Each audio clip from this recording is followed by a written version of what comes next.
হাদিসে প্রিয় নবী সাল্লাল্লাহু আলাইহি ওয়াসাল্লাম ছেলেদের হারাম কাজ সম্পর্কে বিস্তারিত বর্ণনা করেছেন এবং এই ছোট ছোট হারাম কাজের জন্য হাসরের ময়দানে তাদের ভয়ঙ্কর শাস্তির মুখোমুখি হতে হবে। প্রিয় দর্শক, আজকে আপনাদের পুরুষের 10টি হারাম কাজ সম্পর্কে জানাবো। এই হারাম কাজ থেকে প্রিয় নবী বারবার বিরত থাকতে বলেছেন। প্রিয় নবী বলেছেন, যে ব্যক্তি আমার হাদিস অন্য কাউকে শেয়ার করলো তার জন্য আল্লাহর বিচার দিবসে আমার শাফায়াত ওয়াজিব হয়ে যাবে। অবশ্যই ভিডিওটি সবাইকে শেয়ার করবেন এবং মুসলিম ভাইদেরকে এই 10টি কাজ থেকে বিরত থাকার জন্য জানিয়ে দিবেন। তো চলুন বেশি কথা না বলে শুরু করি আজকের ভিডিও। অবশ্যই ভিডিওটি সম্পূর্ণ দেখবেন এবং এই 10টি হারাম কাজ সম্পর্কে জেনে যাবেন। 1 নম্বরে রয়েছে হাতে পায়ে মেহেদি লাগানো। প্রিয় দর্শক, পুরুষদের জন্য হাতে পায়ে মেহেদি লাগানো নিষিদ্ধ। প্রিয় নবী সাল্লাল্লাহু আলাইহি ওয়াসাল্লাম বলেছেন, নারী পুরুষের হাত বিবেচনা করা হয় হাতের মেহেদি দিয়ে। নারীদের হাত সব সময় মেহেদিতে রাঙানোই উত্তম। 2 নম্বরে রয়েছে নিরেট বা এক কালারের লাল ও হলুদ রঙের পোশাক পরিধান করা। অবশ্যই পোশাকের ক্ষেত্রে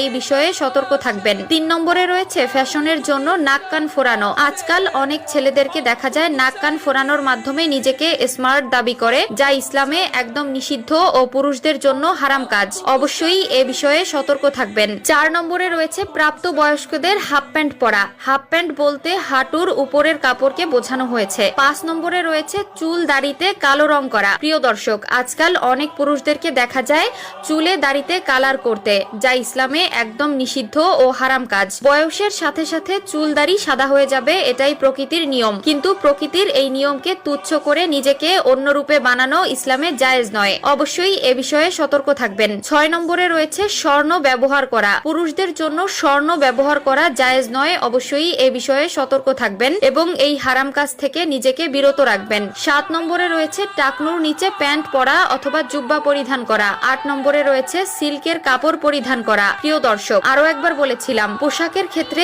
অবশ্যই একটু সতর্ক থাকবেন। পুরুষদের জন্য যে সকল পোশাক হারাম তা কখনোই পরিধান করবেন না। 9 নম্বরে রয়েছে নারীদের মতো মাথার চুল লম্বা রাখা। 10 নম্বরে রয়েছে নারীদের মতো পোশাক পরিধান করা ও তাদের অনুকরণ করা। আজকাল ফেসবুক ও অন্যান্য সোশ্যাল মিডিয়ায় ঢুকলে দেখা যায় ভাইরাল হওয়ার জন্য ছেলেরা মেয়ে সেজে অভিনয় করে, মেয়েদের মতো চলাফেরা করে ও পোশাক পরিধান করে, যা ইসলামে নিষিদ্ধ এবং সম্পূর্ণ হারাম। এই সকল লোক কখনোই আল্লাহর নবীর শাফায়াত পাবে না। আল্লাহ পুরুষকে পুরুষের মর্যাদা দিয়েছে এবং নারীকে নারীর মর্যাদা দিয়েছে। তাই আল্লাহ যাকে যেমন বানিয়েছে তাতেই শুকরিয়া করা উচিত। আল্লাহ আমাদের সবাইকে সঠিক বুঝ দান করুক, আমিন।